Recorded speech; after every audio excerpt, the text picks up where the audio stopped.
Hi guys, welcome to this week's makeover. My name is Valessa from Alive Refurbish, and this week we are taking a bedroom set that belongs to a girl, not as little anymore, and she would like her bedroom to be more grown up. So stick around to see today's transformation.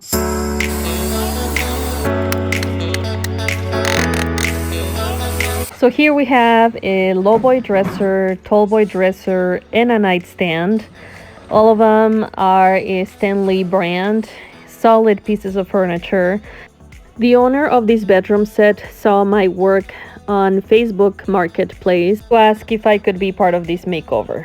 Normally, I have people send pictures of the pieces. Depending on what they send, I look at my schedule. I also look what they need to see if it's something that I can take on. There is one rule, however, that I have as far as refinishing pieces that have been already painted. And that is that I won't take pieces that have been painted with latex paint because it's really hard to remove. And as I'm inspecting the piece, I'm praying that it is not painted with latex paint, but I won't be sure until I start sanding. Of course, I take full responsibility because I don't recall ever asking the customer what kind of paint was used on this set. So let's hope for the best and start by removing the hardware. I'm gonna give everything a good wipe. As I'm wiping the top of the low boy dresser here, I'm starting to notice some areas that are very rough, like something sat on it for a long time and did something to the paint. But it doesn't matter because I'm gonna be sanding it, making my piece smooth before we start priming. As I'm wiping and inspecting the piece, I don't see anything major that needs to be repaired. I think at this point, I'm gonna do a normal 1-day scuff sanding to it. The next day, I'm gonna be washing and doing repairs. The following day, it's gonna be priming and then painting, right? That's what I thought until I started doing this. I'm using this scraper because I previously tried the sander, and what happened was that the paint started sanding gunky and crumbly, which is one of the characteristics of latex paint. So I'm not going to sugarcoat it. I'm really bummed right now as I'm scraping because I know that this makeover is gonna take me double the time than I had initially planned. On the bright side, this paint is really stuck to the piece, which means that if I'm able to remove the texture from the surface and the sheen, I'm able to prime over that. But as I start scraping, I do see some issues with the drawers and both tops of the low boy and the tall boy dresser. So I just decided to apply stripper to those areas. After I'm done applying the citrus strip, I'm gonna be waiting 30 minutes and then come back to scrape the finish off.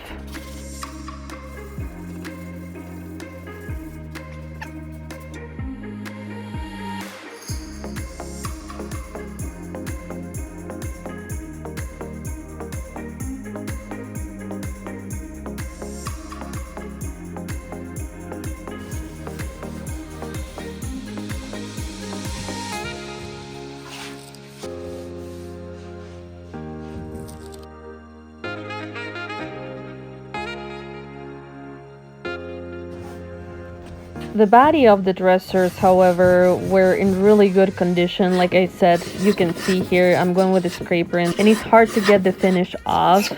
So my only goal here, once again, is getting rid of that sheen and texture. In all honesty, what kept me from walking away from this project was this little scraper here.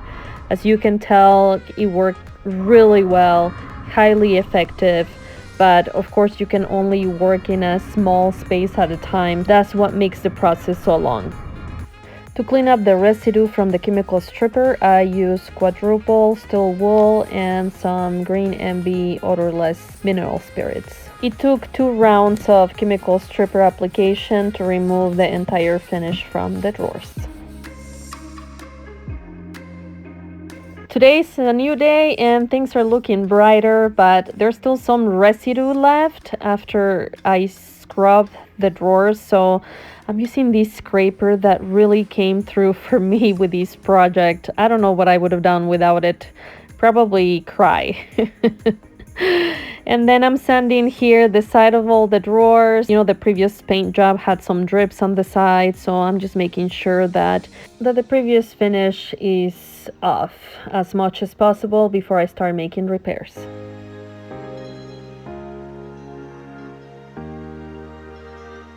There are a couple of drawers that have some cracks, so I'm actually using a couple skewers to keep the cracks open so that I can get some glue in there. For this repair, I couldn't find my syringe to inject the glue, and I felt a little bit ridiculous using the spatula. So after I was done clamping this drawer, I went on a mission to find a syringe to fix the next drawer. And I did.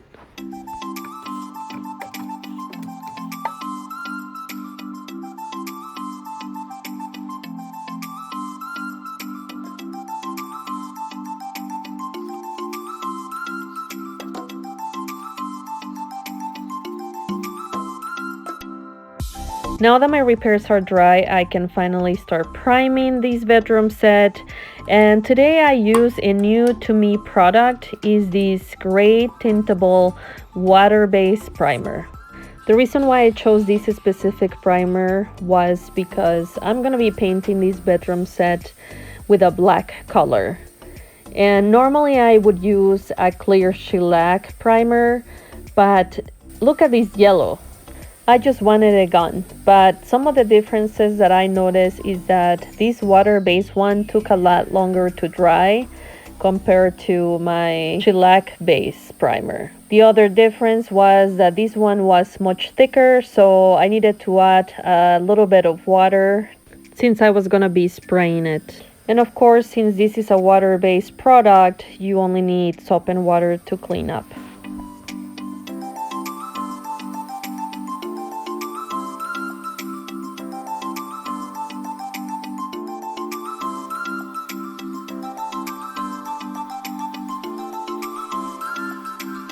This right here is the reason why prepping is so worth it. All that time, days prepping to get to this moment. You see that glare? It's so smooth, and obviously I need more than one coat here.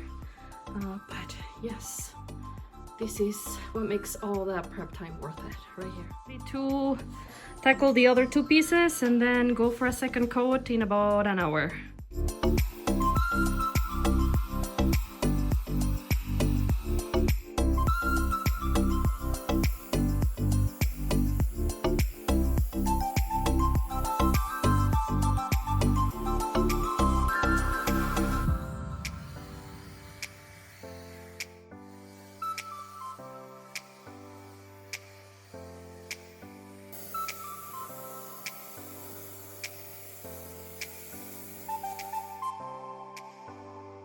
I had forgotten to fill in kind of a large gap that there was from some veneer that came off this part of the dresser, so I used this new to me product. It's very similar to regular Bando, except this one's already mixed for you.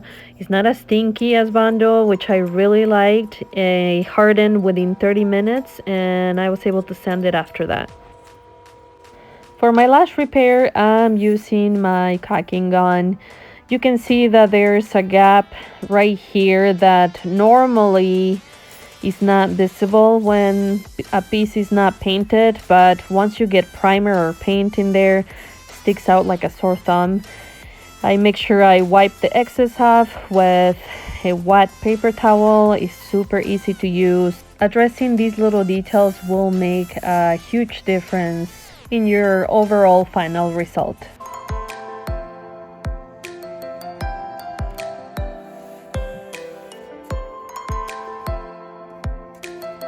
Finally, all my repairs are dry and I can start painting this piece with Silk All-in-One in the color Anchor from Dixie Belle. I'm gonna be applying 3 coats of this paint.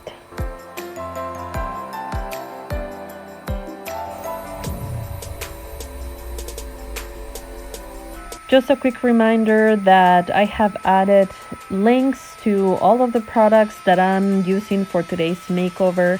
You can find them under the video description.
So close to the finish line. Now I just need to top coat the set, and I'm gonna use my usual high performance flat from General Finishes, but as you can see, I added a little bit of the paint.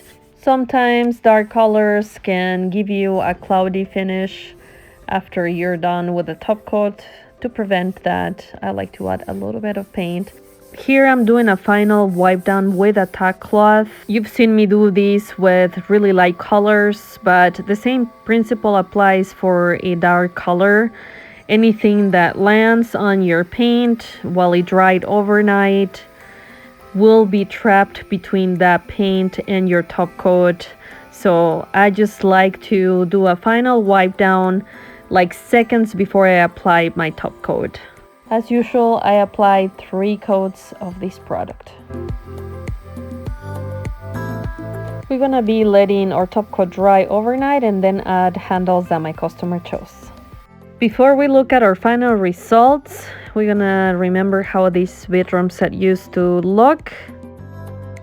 And this is how it looks now. It definitely looks a lot more grown up, more fitting to my customer's daughter's age. Even though this project will go in the record for one of the most challenging one, I'm super happy with the results and I can't wait for my customer to see it in person.